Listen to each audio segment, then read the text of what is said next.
नमस्कार बंधुरा मन्स kitchen with daily फुडे आपनादेरके अनेक अनेक स्वागत। आज के आपनादेरके मशला बाटाबाटिर झमेला छाड़ाई तैरी करे देखाबो चिकेन कारी। खूब सहजे तैरी करे नेওয়া যায় एबं कम समये। आसुन बंधुरा आर कथा ना बाड़िये रेसिपिटी शुरू करी।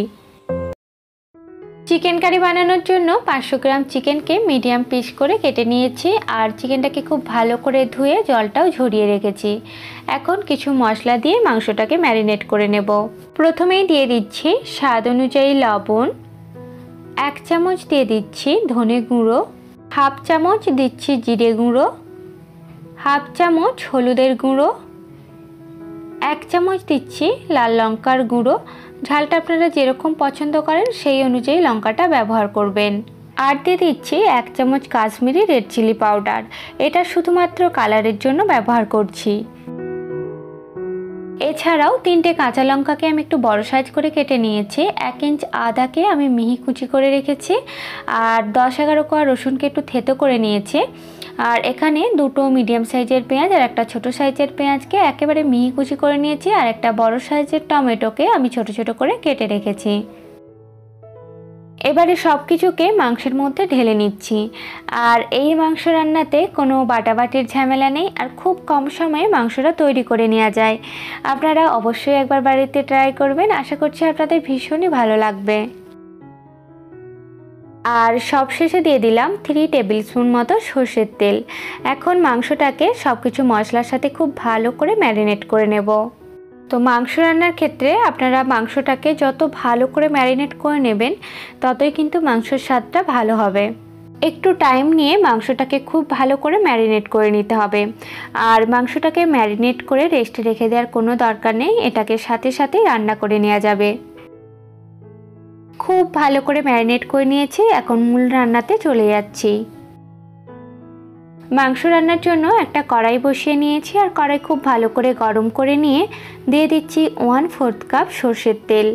এখানে কিছু গোটা গরম মশলা নিয়েছি 1 টুকরো দারচিনি, 8-10টা মতন গোলমরিচ, 3-4টে লবঙ্গ নিয়েছি, 3টে ছোটো এলাচ মুখটা ফাটিয়ে নিয়েছি, একটা বড় এলাচ, একটা তেজপাতা আর 2টো শুকনো লঙ্কা, 1 চামচের 4 ভাগের 1 ভাগ নিয়েছি গোটা জিরে আর 1 টুকরো জয়িত্রী। তেলের মধ্যে দিয়ে দিলাম। এখন কয়েক সেকেন্ড মশলাগুলোকে খুব ভালো করে ভেজে নেব। 30-40 সেকেন্ড মতো ভেজে নিয়েছি আর একটা মিষ্টি গন্ধ বেরোতে শুরু করেছে। এখন ম্যারিনেট করা মাংসটা কড়াইয়ের মধ্যে ঢেলে নিচ্ছি। হাই ফ্লেমে রেখে এখন চিকেনটাকে 6-7 মিনিট সময় ধরে খুব ভালো করে মশলার সাথে কষিয়ে নেব। আমার এই রেসিপিটি আপনাদের যদি ভালো লেগে থাকে অবশ্যই একটা লাইক দেবেন আর আমার চ্যানেলে যদি নতুন বন্ধু হন অবশ্যই আমার চ্যানেলটি সাবস্ক্রাইব করে পাশে থাকবেন। প্রায় 7 মিনিট সময় ধরে মাংসটাকে খুব ভালো করে কষিয়ে নিয়েছি। এখন গ্যাসের ফ্লেমটা মিডিয়ামে করে ঢাকা দিয়ে 4-5 মিনিট মতো মাংসটাকে হতে দেব। প্রায় 5 মিনিট পর ঢাকাটা তুলে নিচ্ছি আর এখন মাংসটাকে খুব ভালো করে নাড়াচাড়া করে নেব। এখনও পর্যন্ত মাংসের মধ্যে আমি কোনো রকম জল ব্যবহার করি না। আর মাংসটা ঢাকা দিয়ে দিয়ে কষিয়ে নিলে মাংস থেকে যে পরিমাণে জল বেরোবে তাতে কিন্তু মাংসটা খুব ভালো মতো সেদ্ধ হয়ে যাবে। গ্যাসের ফ্লেমটা লোতে করে আবারও ঢাকা দিয়ে রেখে দেব 10 মিনিটের জন্য। 10 মিনিট পর ঢাকাটা তুলে নিলাম আর বন্ধুরা দেখতেই পাচ্ছেন মাংসটা থেকে কতটা পরিমাণে জল বেরিয়েছে। তো আবারও খুব ভালো করে নাড়াচাড়া করে নিচ্ছি। আর মুরগির মাংস সেদ্ধ হতে কিন্তু খুব একটা বেশি টাইম লাগে না। তো আবারও খুব ভালো করে মিশিয়ে নিয়ে ঢাকা দিয়ে রেখে দেব আরও 5 মিনিটের জন্য। আবারও 5 মিনিট পর ঢাকাটা তুলে নিলাম আর এখানে মাংসটা খুব ভালো করে কষানো হয়ে গেছে। এখন গ্রেভির জন্য দিয়ে দিচ্ছি গরম জল। আপনারা যেরকম গ্রেভি পছন্দ করেন সেই অনুযায়ী জলটা দিয়ে নেবেন আর অবশ্যই কিন্তু এখানে গরম জল ব্যবহার করতে হবে। আবারও খুব ভালো করে মিশিয়ে নিলাম আর আপনারা কিন্তু এই সময় লবণটা চেক করে নিতে পারেন। তো এখানে আমার লবণটা সামান্য কম মনে হচ্ছে, তার জন্য একটু লবণ দিয়ে নিচ্ছি। লবণটা ভালো করে মিশিয়ে নিয়ে আরও 5-7 মিনিট রান্নাটা হতে দেব। আর এই মাংসটা রান্না করতে 25 থেকে 30 মিনিট মতো সময় লাগে।